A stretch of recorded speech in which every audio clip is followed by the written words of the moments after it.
It was the kind of sunset poet's dream about roses bleeding into gold, the sea catching fire at the edges.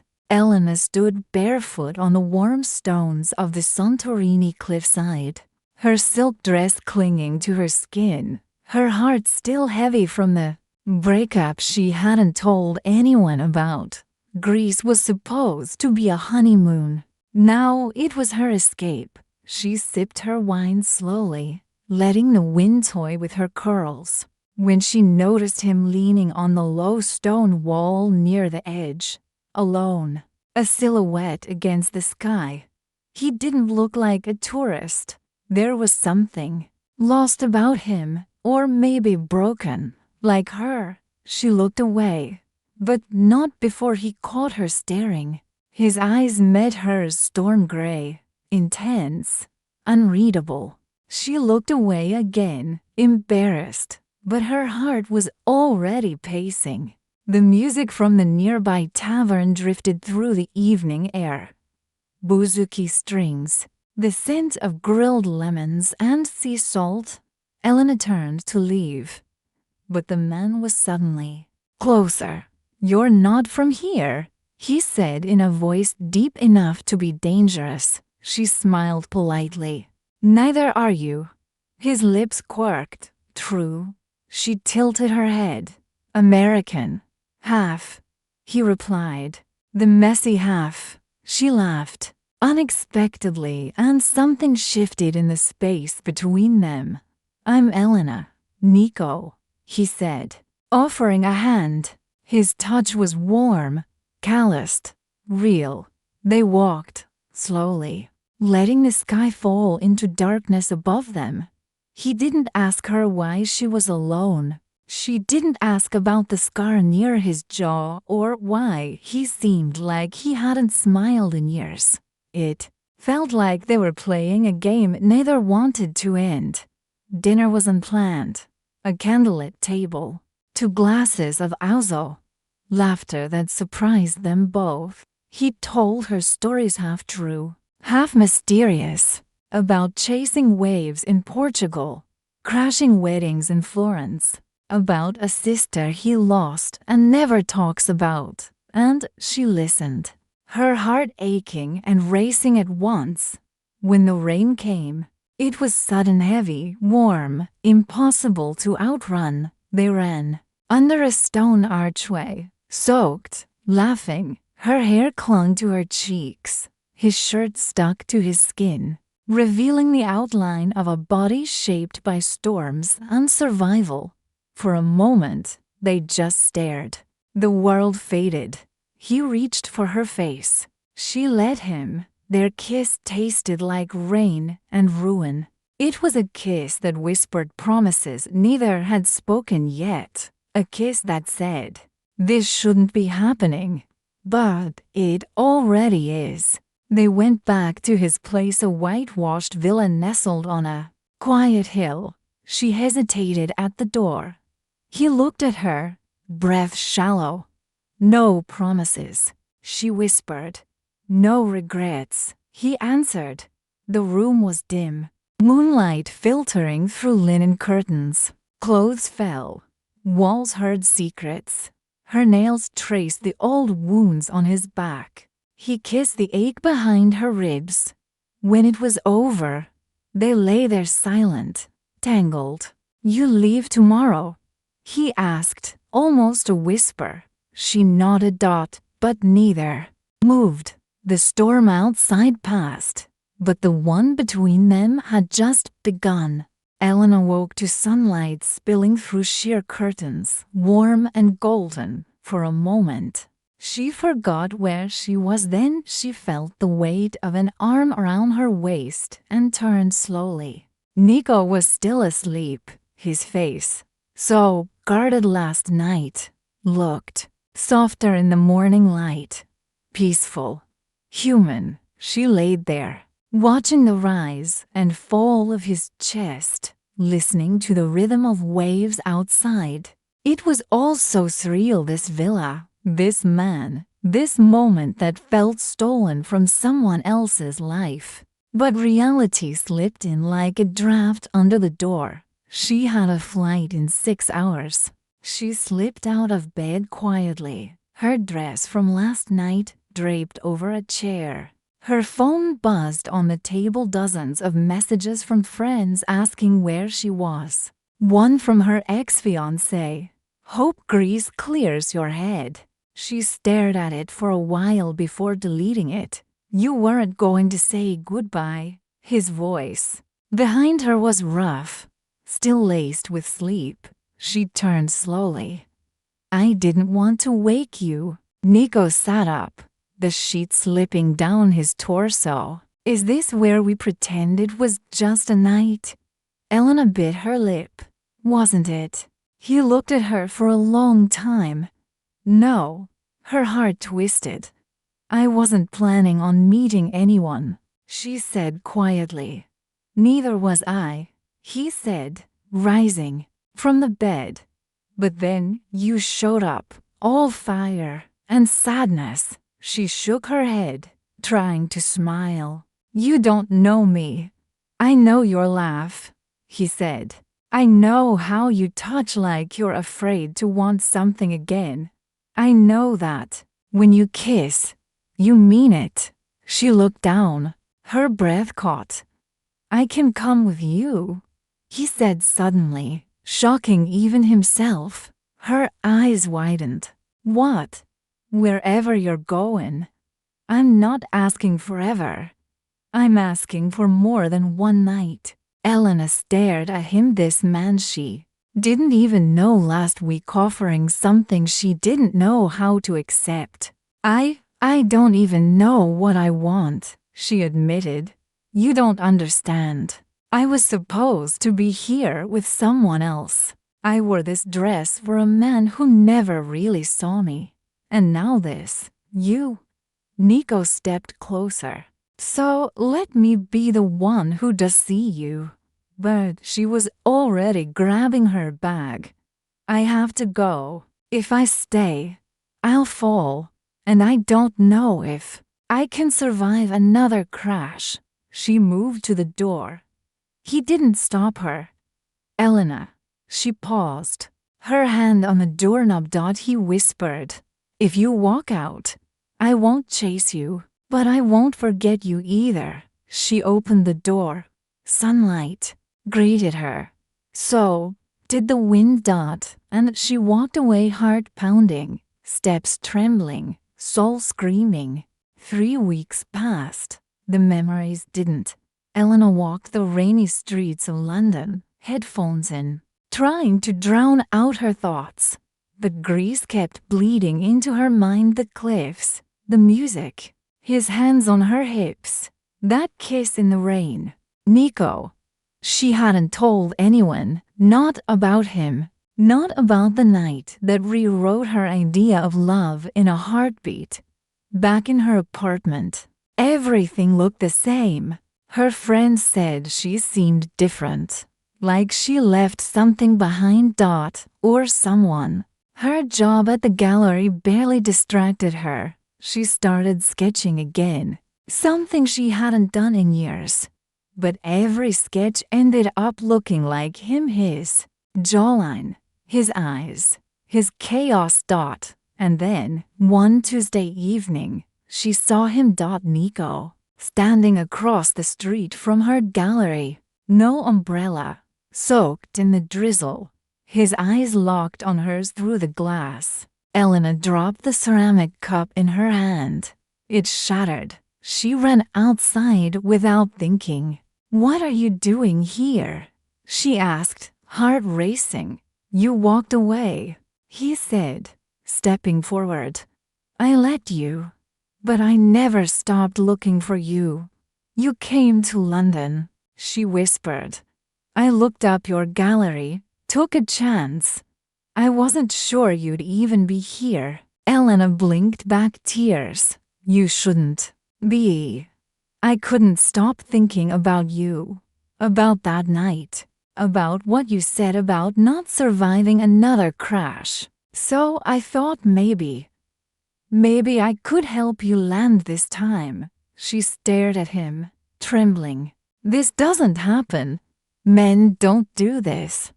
"I'm not most men," he said. "And that night wasn't just a night. You know that." She nodded. Slowly, it changed everything. "I need to know," he said, stepping closer. "If it changed everything for you two." The silence between them was heavy. A passing cab splashed a puddle near their feet. She was still shaking. "It did," she finally said. "But I don't know if I trust it." He brushed her wet hair behind her ear. "Then let's earn the trust one day at a time." She didn't reply. He took her hand anyway. "Walk with me," he said. And she did. They wandered the South Bank, past the lights of the London Eye, the hum of the river beside them.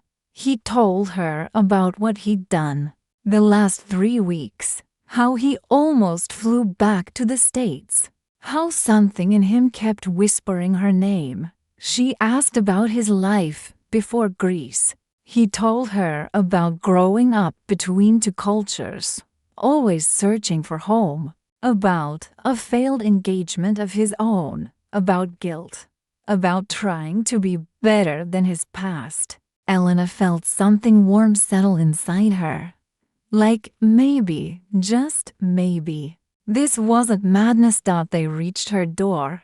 "Come in," she asked softly. Nico hesitated. "Are you sure? I'm tired of fear running the show." She turned the key. He followed her in, but as the door closed behind them, a phone buzzed. On her kitchen counter, a name flashed on the screen. "Mark, fiancé." Nico froze. "You didn't tell me you were still." She stared at the phone like it had just slapped her. "I'm not. I mean, he's not. We ended it before Greece. He just won't let go." "Does he know about me?" "No," she whispered. A long silence, a dangerous one. Then Nico said, "So, what am I to you, Elena?" The silence after Nico's question burned hotter than any argument. "What am I to you, Elena?" Her mouth opened, but no words came out. He stepped back, just slightly, but it felt like miles. "I'm not mad," he said quietly, "but I need to know where I stand before I fall any deeper." "I didn't ask him to message me," she said. "Mark doesn't take no very well." "So you haven't told him about me?" "I haven't told anyone about you, Nico," she said, "because I didn't know what we were." He looked away. Hurt flickered in his eyes. "Are we something?" she asked, softer. "Or was I just an idea you chased across countries?"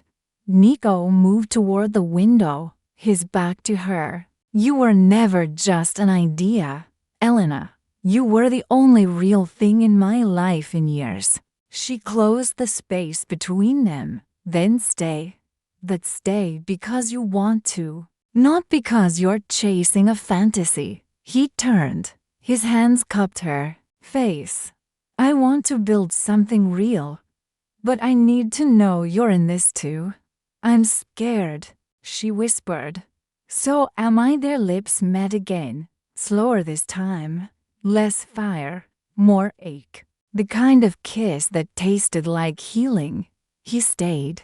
That night, not as a secret, not as an escape. In the morning, Elena did something she never thought she would. She messaged Mark back. "Please stop. I've moved on. I hope you find peace. But this chapter is closed." She blocked his number right after. Her hands were shaking, but her heart felt stronger than it had in months. Days passed. Nico moved into a small flat nearby. They explored the city together, markets, museums, silent Sunday mornings. It was easy until it wasn't. A letter arrived. No return address. just her name in familiar handwriting. She opened it on the balcony while Nico brewed coffee inside. I know about him. I know where he came from. Be careful who you let into your life again. Some scars don't stay buried forever. She froze. Everything okay? Nico called from the kitchen. She stuffed the letter into her coat pocket. Yeah, just spam mail. That night, sleep didn't come. She lay beside Nico, listening to his breath, wondering what scars the letter hinted at. The next morning, when he was in the shower, she unlocked his phone. No password, just messages, photos, calendar entries, normal, until she saw a folder named Valerie in his notes. Her chest tightened. She opened it. Dozens of journal-like entries, some dated years ago, some recent. Still can't forgive myself for what happened in Morocco. Valerie didn't deserve that ending. If Elena finds out, will she run too? No one stays. Maybe I'm not meant to be loved the way I need. Her fingers trembled, looking for something. She turned. Nico stood in the doorway, towel around his waist, a stillness in his eyes that scared her more than anger. I got a letter, she blurted. From someone. About you. I didn't know what it meant. I panicked. You read my private notes. I needed to know what I'm dealing with. He stepped forward slowly. Valerie was someone I loved and someone I lost. It ended badly for both of us, but I'm not that man anymore.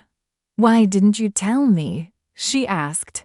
Because the last time I told someone my truth, they weaponized it, he said, voice low. And because I was afraid that if you knew, you'd never look at me the same way again. She stared at him, a storm growing inside her.